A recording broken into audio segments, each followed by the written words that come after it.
જ્યોતિષશાસ્ત્ર અનુસાર જન્મ સમયનું નક્ષત્ર વ્યક્તિના સ્વભાવ અને ભાગ્ય પર ઊંડી અસર કરે છે.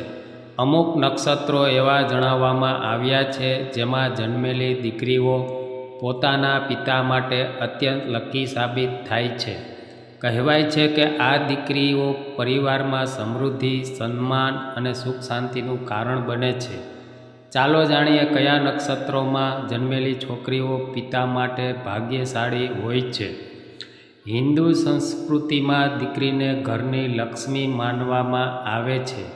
જ્યોતિષશાસ્ત્ર અનુસાર વ્યક્તિના જન્મ સમયના નક્ષત્રો તેના સ્વભાવ અને ભવિષ્યની સાથે સાથે તેના પરિવારના જીવન પર પણ ઊંડી અસર કરે છે. જ્યોતિષીઓના મતે 24 નક્ષત્રોમાંથી 4 નક્ષત્રો એવા છે જે છોકરીઓ માટે ખૂબ જ ભાગ્યશાળી માનવામાં આવે છે. આ નક્ષત્રોમાં જન્મેલી દીકરીઓ માત્ર પોતાના માટે જ નહીં પણ તેના પિતા માટે પણ સૌભાગ્ય લઈને આવે છે. તેમના પગલે પિતાના અટકેલા કામો પૂરા થવા લાગે છે અને આર્થિક સ્થિતિમાં મોટો સુધારો જોવા મળે છે. જ્યોતિષશાસ્ત્રમાં નક્ષત્રોની વ્યક્તિના જીવન પર ઊંડી અસર માનવામાં આવે છે. એવું કહેવાય છે કે અમુક ખાસ નક્ષત્રોમાં જન્મેલી દીકરીઓ પોતાના પિતા માટે અત્યંત ભાગ્યશાળી સાબિત થાય છે. માન્યતા છે કે તેમના જન્મથી ઘરમાં સુખ સમૃદ્ધિ વધે છે અને પિતાની કારકિર્દી તેમજ આર્થિક સ્થિતિમાં સકારાત્મક ફેરફારો જોવા મળે છે. આ દીકરીઓ માત્ર પરિવારમાં ખુશીઓ જ નથી લાવતી પરંતુ પોતાના વ્યવહાર અને ગુણોથી માતા પિતાનું નામ પણ રોશન કરે છે. જ્યોતિષશાસ્ત્ર અનુસાર કૃતિકા, ઉત્તરા ફાલ્ગુની અને ઉત્તરાષાઢા નક્ષત્રમાં જન્મેલી કન્યાઓમાં નેતૃત્વ ક્ષમતા, આત્મવિશ્વાસ અને બુદ્ધિમત્તા સ્વાભાવિક રીતે જોવા મળે છે. કહેવાય છે કે તેમના વ્યક્તિત્વની પરિવાર પર ઊંડી અસર પડે છે જેનાથી પિતાના જીવનમાં ઉન્નતિ અને માન સન્માન વધે છે. આ સિવાય વિદ્વાનોનું કહેવું છે કે ઉત્તરા ફાલ્ગુનીના પ્રથમ ચરણમાં જન્મેલી કન્યાઓ તેમના પિતા માટે વધુ શુભ ફળ આપે છે. જ્યોતિષમાં સૂર્યગ્રહને પિતાનો કારક ગ્રહ માનવામાં આવે છે. તેથી રવિ નક્ષત્રમાં જન્મેલી પુત્રીઓ તેમના પિતા માટે સૌભાગ્ય લાવે છે. રવિ નક્ષત્રના પ્રભાવથી તેમનામાં સાહસ, નિર્ણય લેવાની ક્ષમતા અને નેતૃત્વના ગુણો વધુ સ્પષ્ટ રીતે દેખાય છે.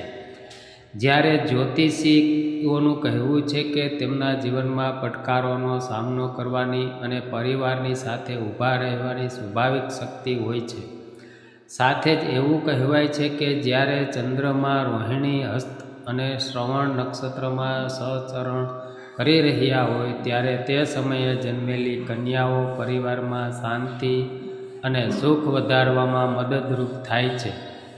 તેમનામાં પ્રેમ, સ્નેહ અને સહનશીલતાની વિપુલતાથી પારિવારિક બંધનો મજબૂત બને છે. માનવામાં આવે છે કે જો આવી પુત્રીઓ ઘરમાં હોય તો તે ઘરમાં હંમેશા સુખ અને સ્નેહ જળવાઈ રહે છે.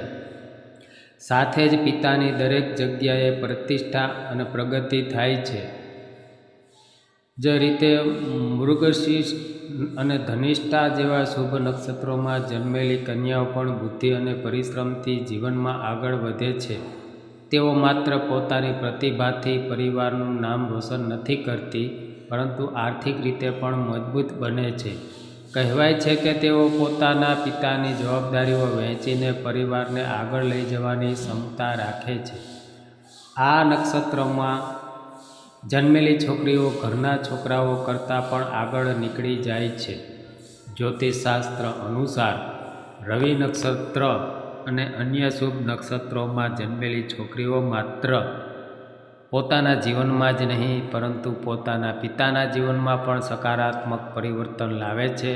જોકે આ બધી વાતો માન્યતાઓ પર આધારિત છે છતાં તેને પરિવારમાં પુત્રીઓના મહત્ત્વ અને મૂલ્યને વધુ બળ આપવામાં રૂપમાં જોઈ શકાય છે.